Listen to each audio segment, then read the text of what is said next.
హల్లెలూయా. మన రక్షకుడును ప్రియమైన దేవుని యొక్క నామంలో మీకు అందరికీ కూడా మా హృదయపూర్వక వందనాలు తెలియజేస్తున్నాను. మనము సేవిస్తున్న దేవుడు, ఆరాధిస్తున్న దేవుడు సర్వశక్తిమంతుడు. దేవుణ్ణి మనం ఆరాధించడం మనకు అవమానం కాదు, కానీ దేవుణ్ణి ఆరాధించడం మనకు అభిమానం. దేవునికి స్తోత్రం. హల్లెలూయా. మన జీవిత ప్రయాణం చాలా చాలా చిన్నది. మనము పుట్టినది మొదలుకొని ఈ రోజు వరకు కూడా, మనము ఈ వయసు వచ్చే వరకు కూడా మనము జీవిస్తూ ఉన్నాం. దేవుని కృపను బట్టి చక్కగా ఆరోగ్యకరంగా మంచి కృపలతో నడవగలుగుతున్నాం, మంచి కృపలతో తినగలుగుతున్నాం, మంచి కృపలతో దేవుని యొక్క సన్నిధిలోకి రాగలుగుతున్నాం. దేవుని సన్నిధిలో మనము ఆయన యొక్క కృప చొప్పున మనము ఆయనను ఆరాధించబోతున్నాం. ప్రియమైన దేవుని బిడ్డలారా, మన జీవిత ప్రయాణం అనేది చాలా చాలా చిన్నది. ఒక వృద్ధురాలు ఒక బస్సు కోసం ఎదురు చూస్తూ ఉంది. బస్సు వచ్చింది, బస్సు ఎక్కింది. ఆ బస్సు ఎక్కినప్పుడు, ఆ బస్సు ప్రయాణం చేస్తున్నప్పుడు మరొక స్టాప్లో ఒక బలమైన ఒక మహిళ, ఇంకొక మహిళ కూడా బస్ ఎక్కింది. బస్ అంతా కూడా కిక్కిరిస్తూ ఉంది. ఈ యొక్క వృద్ధురాలు ప్రక్కన ఆ యొక్క బలమైన మహిళ నిలబడి ఆ సీటు కావాలని చెప్పి, ఆమె కూర్చున్న సీటు కావాలని చెప్పి ఆమెను నెడుతూ ఉంది. తన బ్యాగులతో ఆమెను తోస్తూ ఉంది. ఆమెను బలంగా నెడుతూ ఉన్నప్పుడు ఆ యొక్క వృద్ధురాలు చూస్తూ నవ్వుతూనే ఉంది. అప్పుడు ఆమె ఆ యొక్క బలమైన మహిళ చెప్తుంది కదా, ఏంటి నాకు సీట్ ఇవ్వవా, నువ్వు నాకు సీట్ ఇవ్వవా అంటే, అమ్మా నేను పక్కన స్టాప్లో దిగిపోతానమ్మా.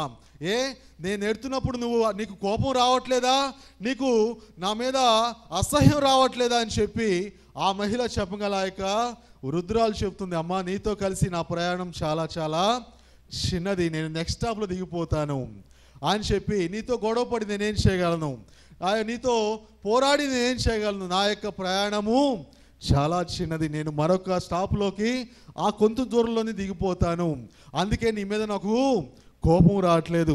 కనుక ప్రియమైన దేవుని బిడ్డలారా, ఈ జీవితంలో మనం చేసే ప్రయాణము చాలా చాలా చిన్నది. మనము కోపపడి, ఆవేశపడి, మనము బాగా బాగా బాగా బాగా ఉద్రేకపడి ఏమి సాధించేది ఈ లోకంలో ఏమి కూడా చేయలేం. కనుక దేవుని రాకడ రాబోతుంది. దేవుడు మధ్యాకాశానికి వస్తూ ఉన్నాడు, రాబోతున్నాడు. పరుషులందరినీ కూడా దేవుడు తీసుకుని వెళ్తాడు. 7 సంవత్సరాల పాటు పరలోక రాజ్యంలో మనకి పరిశుద్ధులందరికీ కూడా దేవుడు ఒక ప్రత్యేకమైన కార్యక్రమాన్ని ఏర్పాటు చేస్తాడు. మనము జీవించిన జీవితాన్ని బట్టి, మనము నడుచుకున్న క్రియలను బట్టి ఆయన మనల్ని లెక్క అడుగుతాడు. ఒకవేళ మనలో కొంతమంది 40 సంవత్సరాలు జీవించిన వారు ఉండవచ్చు, 50 సంవత్సరాలు జీవించిన వారు ఉండవచ్చు, 80 సంవత్సరాలు జీవించిన వారు ఉండవచ్చు, కానీ దేవునికి లెక్క అనేది అప్పగించాలి. ప్రియమైన దేవుని బిడ్డలారా, ఈరోజు దేవుడు ఒక ప్రత్యేకమైన ఒక దేవుని వాక్యంతో దేవుడు మనల్ని ఆయన సందర్శించాలని ఆశపడుతున్నాడు.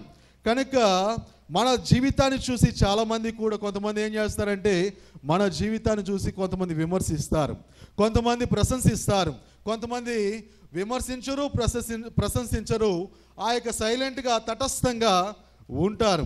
కనుక అనేకులు మన జీవితాన్ని గురించి వారి అభిప్రాయాలను తెలియజేస్తారు. కొంతమంది తిట్టేవారు ఉంటారు, కొంతమంది ఆదరించే వాళ్ళు ఉంటారు, కొంతమంది మనల్ని బలపరిచే వాళ్ళు ఉంటారు, కొంతమంది మన మనసులను గాయపరిచే వాళ్ళు ఉంటారు.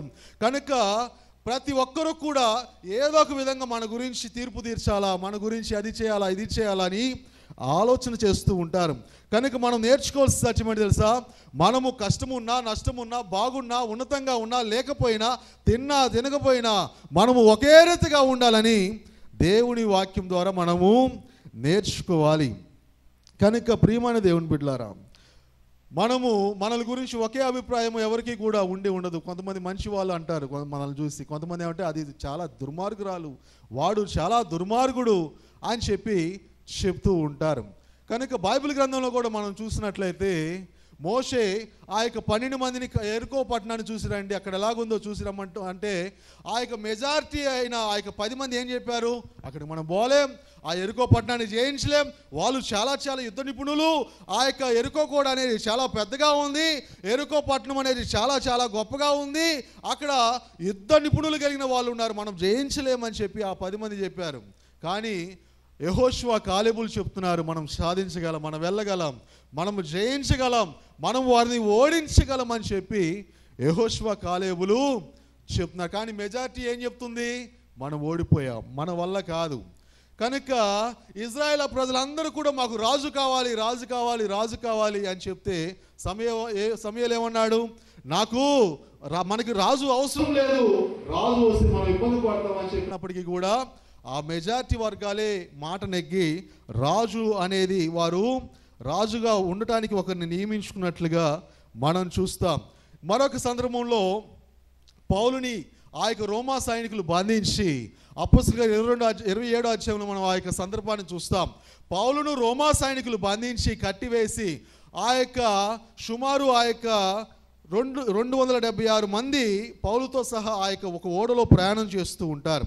ఆ ఓడలో ప్రయాణం చేస్తున్నప్పుడు ఒక ప్రాంతంలో వాళ్ళు ఆ యొక్క ఓడను ఆపినప్పుడు ఆ మరుసటి రోజు మనం ఇక్కడ నుంచి వెళ్ళిపోదామని చెప్పి ఆ ఓడ నావికుడు, ఆ ఓడ యజమాని, ఆ ఓడలో ఉన్న అందరూ కూడా వెళ్ళిపోవాలి, ఈ ప్రాంతంలో ఉంటే చాలా డేంజర్, ఈ ప్రాంతంలో ఉంటే మనకు ప్రాణాలకి నష్టం అని చెప్తున్నాడు. పౌలు చెప్తాడు, దేవుడు నాతో చెప్పాడు మనం ఇక్కడ ఉందాం, మనం ఇక్కడ ఉండటం మనకి క్షేమదాయకం, మనం వెళ్ళొద్దు అని చెప్పి పౌలు చెప్పాడు. అక్కడ పౌలుతో పాటు మరొక విశ్వాసి ఉన్నాడు అరిస్టార్కుతో పాటు మరొక విశ్వాసి ఉన్నాడు లూకా. ఈ విధంగా ఆ యొక్క 3 విశ్వాసులు ఉన్నారు. 273 మంది ఏమంటున్నారు తెలుసా, ఈ ప్రాంతంలో మనం ఉంటే మనకు ప్రాణహాని వస్తుందని చెప్తున్నారు. పౌలు చెప్తున్నాడు, దేవుడు ఇక్కడ ఉండమని చెప్తున్నాడు. ఆ యొక్క శతాధిపతి, ఓడ కెప్టెన్, ఓడ యజమాని మనం ఇక్కడి నుంచి వెళ్ళిపోదామని చెప్పి వెళ్ళిపోయారు.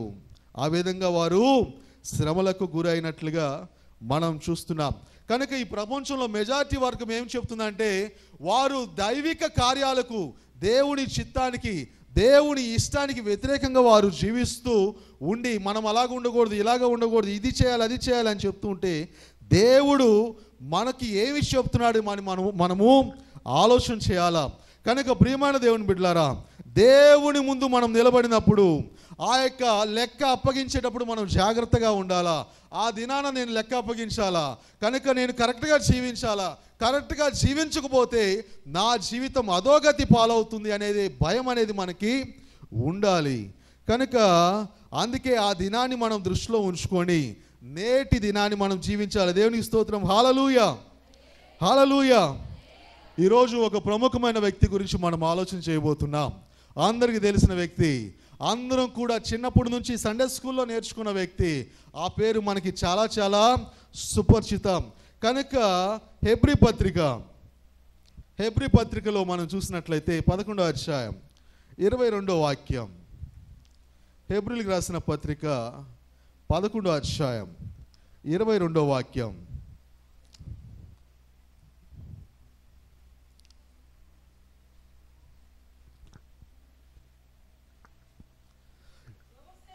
యోసేపు తనకు అవసాన కాలము సమీపించినప్పుడు విశ్వాసమును బట్టి ఇశ్రాయేళ్ల కుమారుల నిర్గమనమును గూర్చి ప్రశంసించి తన శల్యమును గూర్చి వారికి ఆజ్ఞాపించెను. ప్రియమైన దేవుని బిడ్డలారా, ఇక్కడ యోసేపును గురించి మనము చూస్తాం. సండే స్కూల్ పిల్లలకు ఎక్కువగా ఆ యొక్క యోసేపు కానీ దావీదు క్యారెక్టర్స్ అనేవి వారి జీవితాలు అనేది బాగా గుర్తుంటాయి. కనుక ప్రియమైన దేవుని బిడ్డలారా, యోసేపు అనే వ్యక్తి చాలా అద్భుతమైన వ్యక్తి.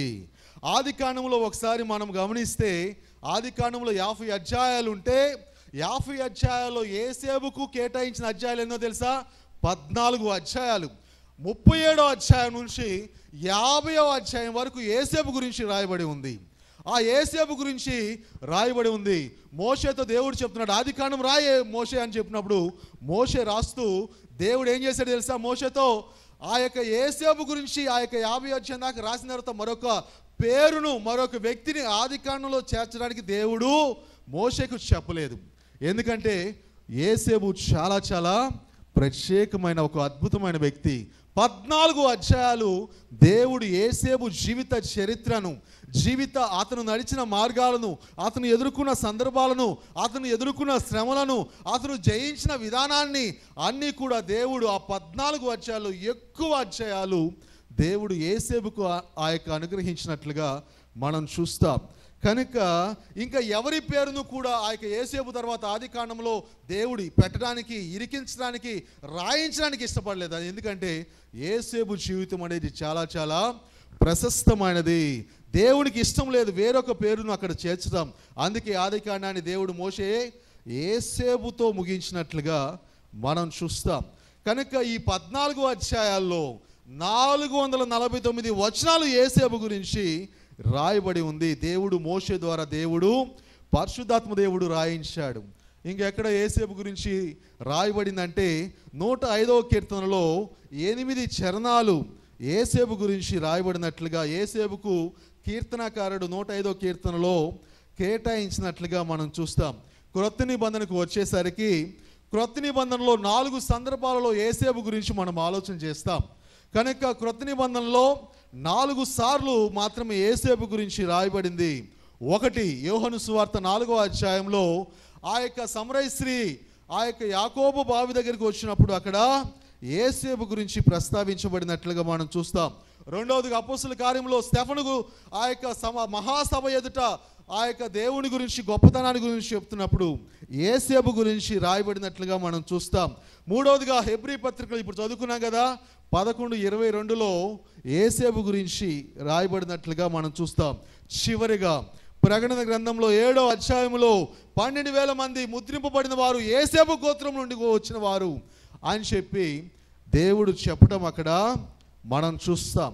ప్రియమైన దేవుని బిడ్డలారా, ఇది అందరికీ మనకి సుపరిచితమైన పేరు. ఆయన జీవితాన్ని గురించి మనకు అందరికీ తెలుసు. ఆయన యోసేపు యాకోబు యొక్క గారాల పట్టి గారాబంతో పెంచిన బిడ్డ యోసేపు. తండ్రి యాకోబు ఇంటిలో ఆయన ఎలాగైతే తండ్రి ప్రేమను పొందుకున్నవాడుగా ఉన్నాడో ఒకే విధంగా ఉన్నాడు. ఆయన అన్నల చేత కొట్టబడినప్పుడు, నెట్టబడినప్పుడు ఆయన ఒకే విధంగా ఉన్నాడు. శ్రమలను బట్టి దేవుని దూషించలేదు. ఆయన ఒకే విధంగా ఉన్నాడు. ఆయన చెరసాల్లో ఉన్నప్పుడు ఒకే విధంగా ఉన్నాడు. ఆయన ఒక ప్రధానమంత్రిగా ఉన్నప్పుడు ఒకే విధంగా ఉన్నాడు. అనేక సార్లు యోసేపులాగా మనం జీవించడం చాలా కష్టం. యోసేపు ఎప్పుడు కూడా దేవుడిని ప్రశ్నించలేదు. యోసేపు ఎప్పుడు కూడా దేవునికి వ్యతిరేకంగా మాట్లాడలేదు. నువ్వెందుకు నా జీవితాన్ని ఇలాగా చేసావు, నాకు కళ ఇచ్చావు కదా, నాకు కళ ఇచ్చావు, నేను ఆకాశ నక్షత్రాలాగా ఉన్నానని, అన్ని నక్షత్రాలు నాకు నమస్కరిస్తాయని చెప్పావు కదా, నేను ఆ యొక్క పంటలో ఉన్న ఒక పనగా ఉన్నాను, అన్ని పనులు వచ్చి నాకు నమస్కరిస్తాయని చెప్పావు కదా, ఏంటి శ్రమ, ఏంటి చెరసాల, ఏంటి పోతిఫరు భార్య నన్ను అవమానించడం, నిందించటం. కనుక యోసేపుకి ఎప్పుడు కూడా కల కూడా రాలేదు. నువ్వు శ్రమలు పడతావు, నువ్వు వేదన పడతావు, నువ్వు చెరసాలకు వెళ్తావు, నిన్ను నీ సొంత వాళ్ళే అమ్మి వేస్తారు, గుంటలో వేసేస్తారు, నీ యొక్క వస్త్రాలు ఆ యొక్క చీసి వేస్తారు, నిన్ను చాలా చాలా బాధ పెడతారని ఎప్పుడు కూడా యోసేపు కల రాలేదు. కానీ యోసేపుకి వచ్చిన కళ ఏంటి తెలుసా? నువ్వు దీవించబడతావని కళ మాత్రమే వచ్చింది. కనుక ప్రియమైన దేవుని బిడ్డలారా, అనేక సార్లు మనకి ఎలాగ శ్రమ వస్తుందో తెలుసా?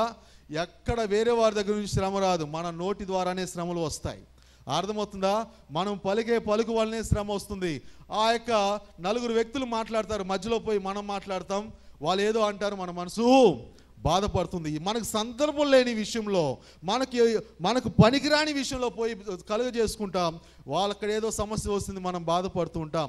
కనుక మనం అనవసరమైన మాటల వలన, బుద్ధిహీనత వలన మనకు శ్రమలు అనేక సార్లు వస్తూ ఉంటాయి. మనము చేసుకున్న దాన్ని బట్టి మన జీవితానికి శ్రమలు అనేది వస్తాయి. మన జీవితంలో శ్రమలు వస్తే మనము సనిగిపోతూ ఉంటాం. మనము ఆ యొక్క శ్రమలను బట్టి మనము మరలా దేవునికి దూరం అవుతాం. మనము దేవుల్లో బాగున్నాం, దేవుల్లో బాగా ఎదుగుతున్నాం అని చెప్పి దేవుని యొక్క సన్నిధిలో ఉన్నప్పుడు ఏదైనా శ్రమ వచ్చిందంటే చాలు, ఏదైనా కష్టం వచ్చిందంటే చాలు, వెంటనే మళ్ళీ దేవునికి దూరం అయిపోతాం.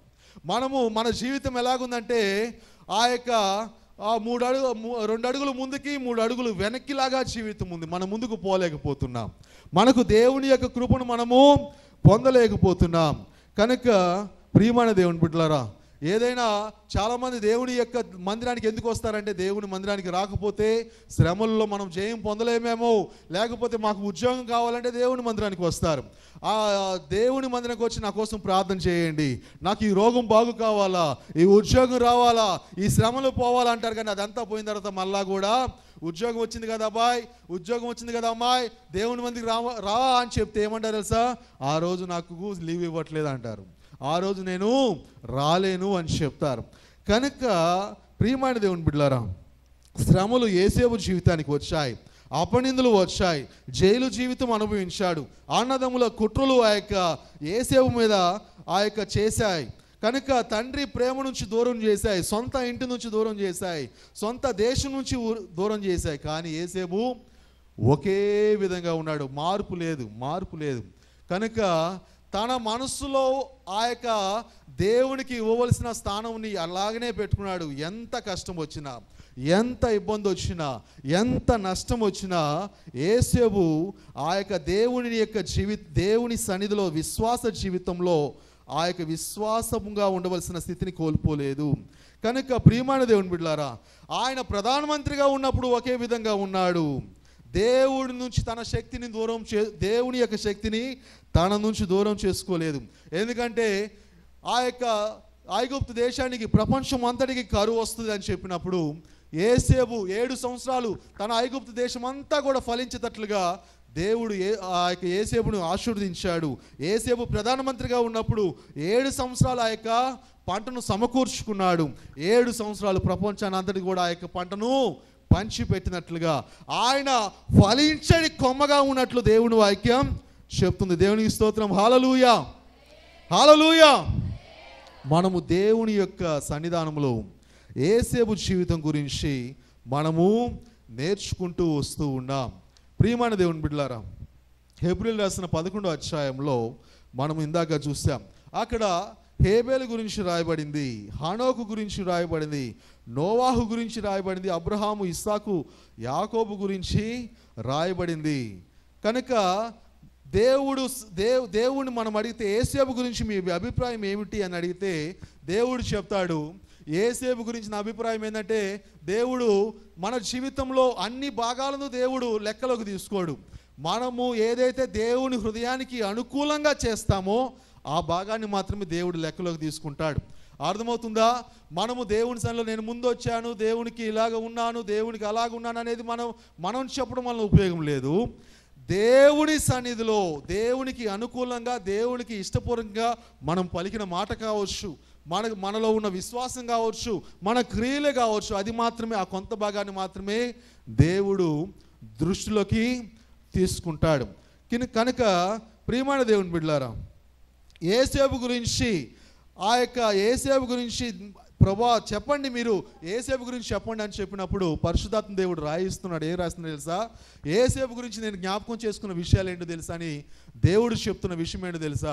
యేసేపు శ్రమలు పడ్డాడని, యేసేపును అన్నలు త్రోసివేశారని, యేసేపును అన్నలు మిద్యానీయులకు ఐగుప్తుకు అమ్మేశారని, యేసేపును ఐగుప్తులో బానిసగా చేశారని, జైలులో వేశారని, పోతిఫరు భార్య యేసేపును అవమానించిందని, ఆ యొక్క శ్రమలు అయ్యాడని, ఆ యొక్క కరువు వచ్చినప్పుడు అన్నలందరూ ఆయనను శ్రమ పెట్టిన అందరూ వెళ్ళి సాష్టాంగ నమస్కారం చేశారని అనేది దేవుడు జ్ఞాపకం చేసుకోలేదు.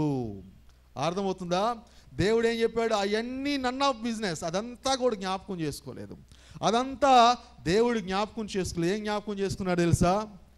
యేసేపు చెప్తున్న మాట ఏంటంటే, తన అవసాన కాలము సమీపించినప్పుడు విశ్వాసం బట్టి ఇజ్రాయేలీల కుమారుల నిర్గముని గురించి ప్రశంసించి తన శల్యముని గురించి వారికి ఆజ్ఞాపించినట్లుగా ఇక్కడ మనం చూస్తున్నాం. ప్రియమైన దేవుని బిడ్డలారా, అయ్యో యేసేపు శ్రమలు పడ్డాడా, ఆ శ్రమల నుంచి జయించాడా, ఆయన ప్రధానమంత్రి అయ్యాడా, దేవుడు కూడా నన్ను కూడా ప్రధానమంత్రి చేయగలడు, నన్ను కూడా మంచి స్థితిలో ఉంచగలడు అనే ప్రసంగాలే మనం వింటున్నాం. కానీ దేవుడు అవన్నీ రికగ్నైజ్ చేయలేదు. ఆ శ్రమలు, ఆ కష్టాలు, ఆ ఏడుపు, ఆ యొక్క అభివృద్ధి, ఆశీర్వాదం అనేది దేవుని దృష్టిలో గొప్పతనంగా లేదు. కానీ యేసేపు అవసాన కాలం ముందు ఒక మాట పలికాడు. ఆ మాటను బట్టి దేవుని యొక్క కృప చొప్పున ఆ యొక్క విశ్వాస వీరుల పట్టికలో యేసేపుకు ఒక వచనాన్ని దేవుడు కేటాయించాడు. కనుక ప్రియమైన దేవుని బిడ్డలారా, ఐగుప్తు దేశాన్ని యోసేపు పోషించాడు. ఐగుప్తులో ఉన్న కరువు అంతటిని కూడా లేకుండా చేశాడు. ప్రపంచాన్ని అంతటిని కూడా పోషించాడు. 14 సంవత్సరాలు అనేది దేవుని దృష్టిలో గొప్ప కాదు. కనుక ఏంటి గొప్ప అంటే, ఆయన చనిపోతున్నప్పుడు అందరూ కూడా, ఆయన చనిపోతున్నప్పుడు చుట్టుపక్కల తన యొక్క కుమారులు కావచ్చు. ఆయన ఎన్ని సంవత్సరాల వయసులో చనిపోయాడు తెలుసా? 110 సంవత్సరాల వయసులో ఆయన చనిపోయాడు. 110 సంవత్సరాల వయసులో ఆయన చనిపోతున్నప్పుడు, ఆ చనిపోయే రోజు తన బిడ్డలు, ఆ యొక్క ఎవరైతే అంతవరకు బ్రతికి ఉన్న తన అన్నలు, తన యొక్క వంశపు వారు అందరూ కూడా ఉన్నప్పుడు చెప్తున్న మాట ఏంటో తెలుసా? తను చనిపోయే స్థితిలో ఉన్నప్పుడు చెప్తున్న మాట, ఇదిగో ఇజ్రాయేలు ఈ యొక్క ఐగుప్తు దేశం నుంచి బయటకు వెళ్తారు, పాలు తేనెలు ప్రవహించు దేశానికి వెళ్తారు, వారు సుస్థిర స్థానమైన వాళ్ళ యొక్క దేశానికి వెళ్తారు. ఇది సుస్థిర స్థలము కాదు, ఈ స్థిరమైన స్థలము కాదు అని చెప్పి ఆ యొక్క యాత్ర గురించి, నిర్గమాకాండం గురించి ముందుగానే యోసేపు విశ్వాసంతో చెప్పగలిగాడు. ఎలాగ చెప్పగలిగాడు తెలుసా? ఈ యొక్క నిర్గమును గురించి, లేకపోతే ఈ యొక్క యాత్ర గురించి, ఈ యొక్క ఐగుప్తు నుంచి కనాను దేశానికి వెళ్ళడం గురించి యోసేపుకి దేవుడు చెప్పలా. అర్థమవుతుందా? యోసేపుకి దేవుడు చెప్పలా. ఎవరు చెప్పారు ఈ యొక్క విషయం అంటే? దేవుడు ఎవరికి చెప్పాడు ఆ విషయం అంటే అబ్రహాంతో చెప్పాడు. ఏమని చెప్పాడు? 15వ అధ్యాయంలో, ఆదికాండం 15వ అధ్యాయంలో 430 సంవత్సరాల పాటు ఐగుప్తు దేశానికి ఇజ్రాయేల్ సంతానపు వారు బానిసలుగా వెళ్తారు. అక్కడ నుంచి నేను వారిని నిశ్చయముగా నేను బయటికి తీసుకుని వస్తాను అని దేవుడు అబ్రహాంతో చెప్తే, అబ్రహాం ఎవరికి చెప్పాడు ఆ మాట? ఆ రోజు మనకున్న నోట్సులు, ఆ యొక్క గ్రంథాలలో రాయటానికి ఆ యొక్క పత్రాలు ఏమి లేవు. అబ్రహాం ఒక పత్రంలో రాయటానికి ఏం అవకాశం లేదు. అబ్రహాం ఎవరికి చెప్పాడు? ఇస్సాకుకు చెప్పాడు. అయ్యా బిడ్డ, మన సంతానపు వారు రాబోతున్న రోజుల్లో ఐగుప్తు దేశానికి వెళ్తాము. అక్కడ నుంచి దేవుడు 400 సంవత్సరాల పాటు అక్కడ వారు శ్రమలు పాలవుతారు. అయినప్పటికీ దేవుడు అద్భుత రీతిలో బయటికి తీసుకొని వచ్చి వారిని వేరే చోటికి, వారు ఉండవలసిన చోటికి నడిపిస్తాడు అని చెప్పి ఆ యొక్క ఇస్సాకు చెప్పాడు. ఇస్సాకు ఎవరు చెప్పాడు? యాకోబుతో చెప్పాడు. యాకోబు ఎవరికి చెప్పాడు? 12 మంది బిడ్డలు, ఒక కూతురు.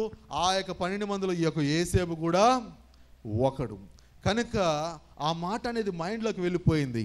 ఆ యొక్క దేవుడు విడుదల దయచేస్తాను, దేవుడు ఒక దినాన మీరు ఈ దేశాన్ని విడిచి పాలు తేనెలు ప్రవహించే దేశానికి వెళ్తారు అని యోసేపు తన యొక్క చనిపోయే సందర్భంలో చెప్తూ తన శల్యముల గురించి ఆజ్ఞాపించినట్లుగా మనం దేవుని వాక్యంలో మనం చూస్తూ ఉన్నాం.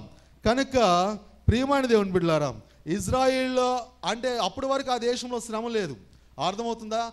ఏంటి డాడీ ఇలాగ చెప్తున్నాడు, నాన్నగారు ఏంది ఇలాగ చెప్తున్నాడు, మేమెందుకు ఈ దేశం నుంచి వెళ్ళిపోతాం, ఇప్పుడే కదా అక్కడ కరువు ఉందనే కదా ఈ దేశంలోకి వచ్చాం, మా నాన్నగారు ఇక్కడ ప్రధానమంత్రి కదా, ఆ నాన్నగారు ఏం చెప్పాలి, రే నేను ప్రధానమంత్రిగా ఉన్నాను, మీకేమి కాదు, ఈ దేశంలో ఆ గోషేను అనే ప్రాంతంలో మీరు నివసిస్తున్నారు, ఐగుప్తు దేశంలో గోషేను అనే ప్రాంతంలో ఉండండి, అక్కడే స్థిరపడండి, ఈ దేశం మనకు చాలా చాలా మంచిది అని చెప్పాలి కదా. ఎందుకు ఈ మంచి దేశం కాదంటున్నాడు?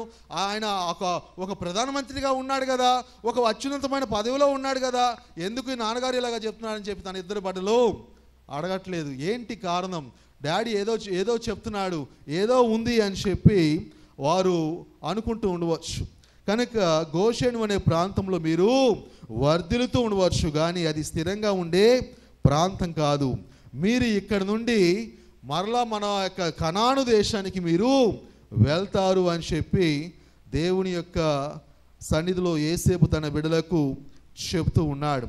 కనుక చూడండి, ఆదికాండం 15:13లో 13-14 వాక్యాలు చూసినప్పుడు దేవుడు నిశ్చయముగా మిమ్మల్ని అక్కడ నుంచి నేను మిమ్మల్ని నిశ్చయముగా నడిపిస్తాను అని చెప్పి అబ్రహాంతో చెప్పిన వాగ్దానం అక్కడ ఉంటుంది. చూడండి, నీ సంతతి వారు తమది కాని పరదేశమందు నివసించి ఆ దేశపు వారికి దాసులుగా ఉందురు. వారు 400 ఏండ్లు మీరు ఎవరికి దాసులగుదురో ఆ జనమునకు నేనే తీర్పు తీర్చుదును. ఆ తర్వాత వారు నీవు క్షేమముగా నీ పితరుల యొద్దకు పోయేదు. కనుక దేవుడు చెప్తున్నాడు, నిశ్చయముగా మిమ్మల్ని నేను విడిపిస్తాను. కనుక ప్రియమైన దేవుని బిడ్డలారా, మన జీవితం అనేది మనం ఏమనుకుంటామంటే ఈ యొక్క 70-80 సంవత్సరాల జీవితమే, ఈ జీవిత కాలమే మనం జీవించాలా, ఈ జీవితకాలమే మనది అనుకుంటాం. కానీ మన యొక్క జీవితాన్ని దేవుడు ఎప్పుడో ఎక్కడో ఎవరి ద్వారానో ఎక్కడో చెప్పు ఉంటాడు, మన జీవితం ఇలాగ ఉండబోతుంది, మన పరిస్థితి ఇలాగ ఉండబోతుంది అని చెప్పి. కనుక మన పరిస్థితిని గురించి ఆల్రెడీ కూడా దేవుడు ఒక రూట్ మ్యాప్ అనేది క్రియేట్ చేసి ఉండవచ్చు. కనుక ప్రియమైన దేవుని బిడ్డలారా, దేవుడు చెప్తున్నాడు, నిశ్చయముగా నేను మిమ్మల్ని ఆశీర్వదిస్తాను, నడిపిస్తాను, నిశ్చయముగా మిమ్మల్ని బయటికి తీసుకొస్తానని చెప్పి దేవుడు చెప్తున్నాడు. కనుక దేవుడి యొక్క కృప మనకి ఎల్లప్పుడూ కూడా తోడుగా ఉంటుంది.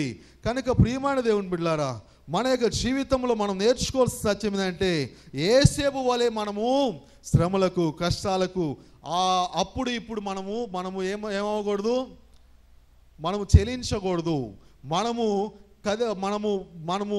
మనము దేవుని యొక్క మార్గం నుంచి బయటికి వచ్చే మార్గంగా ఉండకూడదు. ఎటువంటి శ్రమలు వచ్చినా, ఎటువంటి ఇబ్బంది వచ్చినా, మనము శ్రమలో ఉన్నప్పటికీ కూడా మనము దేవుని సన్నిధిలో ముందుకు వెళ్ళాలి. అందుకే దేవుని వాక్యం చెప్తుంది, అద్భుతమైన వాక్యం, నిర్గమాకాండం 1:12, నిర్గమాకాండం 1:12 వాక్యంలో, ఆయనను ఐగుప్తీయులు వారిని శ్రమ పెట్టిన కొలది వారు విస్తరించిరి, ప్రబలిరి, గనుక వారు ఇశ్రాయేలు ఎడల అసహ్యపడిరి.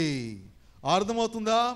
కనుక ఐగుప్తు దేశంలో శ్రమలు మొదలైనాయి. ఈ వచనంతో శ్రమలు పడుతున్నట్టుగా మనం చూస్తున్నాం. అంటే యేసేపుని ఎరుగక మరొక రాజు వచ్చాడు. రాజు వచ్చిన తర్వాత వారికి శ్రమలకు గురి చేశాడు. గురి చేసినప్పటికీ కూడా ఆ శ్రమలో కూడా వారు ఎలాగున్నారంట, విస్తరించారు, ప్రబలారు. కనుక వారు విస్తరించడం, వారు అభివృద్ధి చెందడం ఐగుప్తీయులు చూసి ఇజ్రాయేలు ఏం పడ్డారంట, అసహ్యపడ్డారు, అసూయపడ్డారు, ద్వేషం పెంచుకున్నారు. వారిని ఇంకా శ్రమలకు గురి చేయాలని చెప్పి అనుకున్నారు.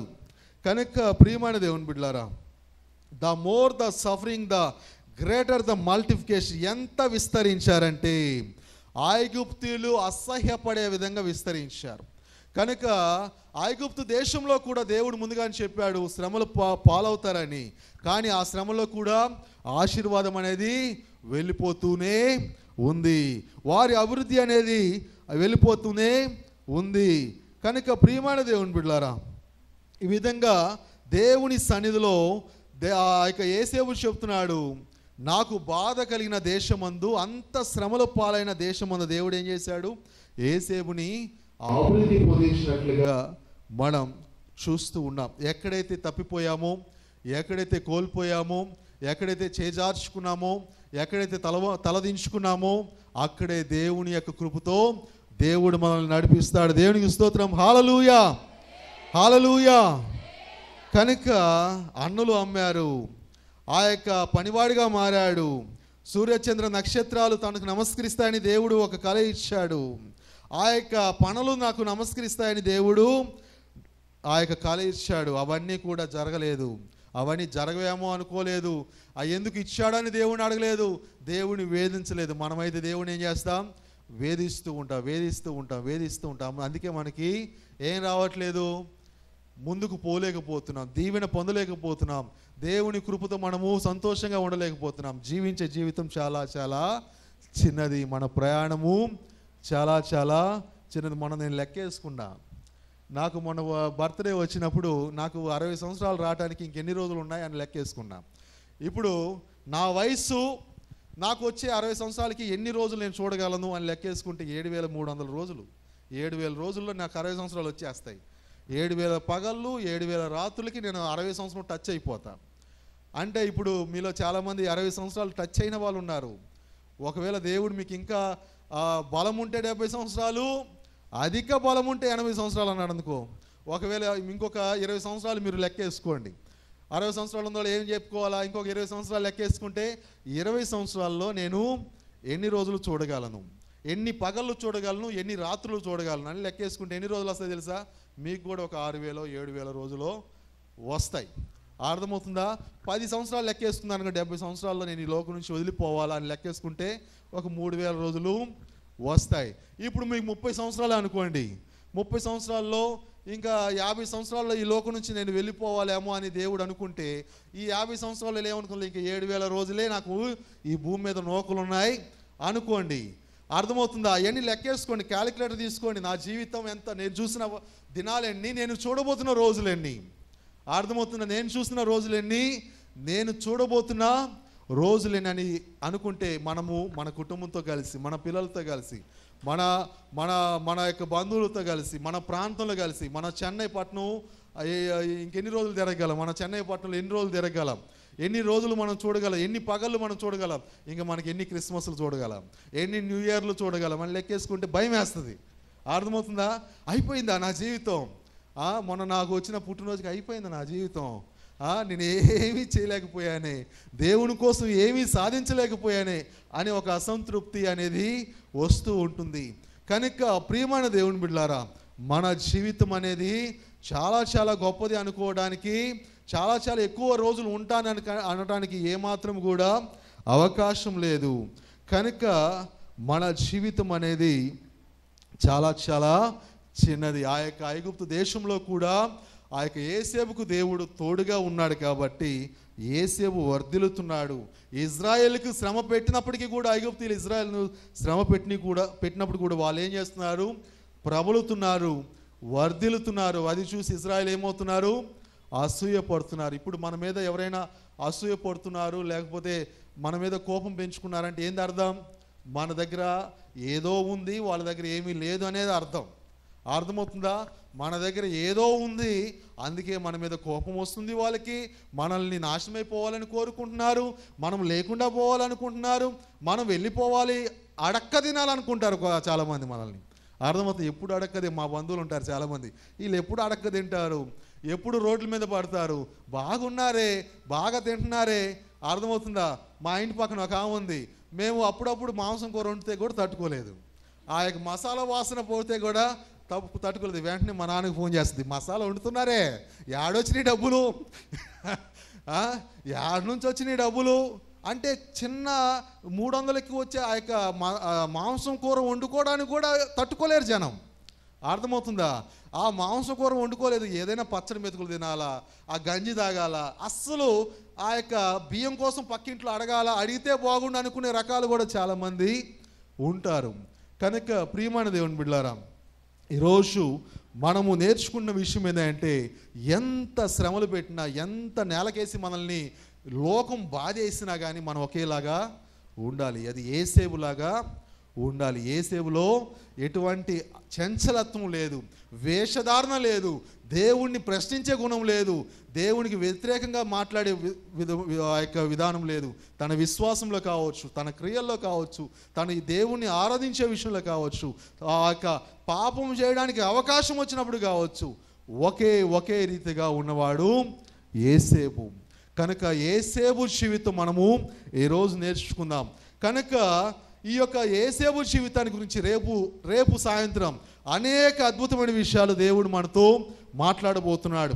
యోసేపు జీవితం గురించి, ఆ యొక్క యోసేపు ఎందుకు తన యొక్క ఆ యొక్క అవసాన కాలం మందు ఎందుకు ఆ యొక్క నిర్గమన గురించి చెప్పగలిగినాడు, ఎలాగ చెప్పగలిగినాడు, ఎందుకు అలాగ చెప్పవలసి వచ్చింది, తన యొక్క చనిపోయిన తర్వాత ఎముకల గురించి ఎందుకు అలాగా నన్ను ఈ దేశంలో ఈ యొక్క ఎముకలు పెట్టవద్దు, నా ఎముకలు ఆ యొక్క కనాను దేశానికి తీసుకొని వెళ్ళండి అని ఎందుకు చెప్పాడు అనే విషయాలను రేపు మనము ఆలోచన చేద్దాం. అందరూ కూడా తల వంచండి.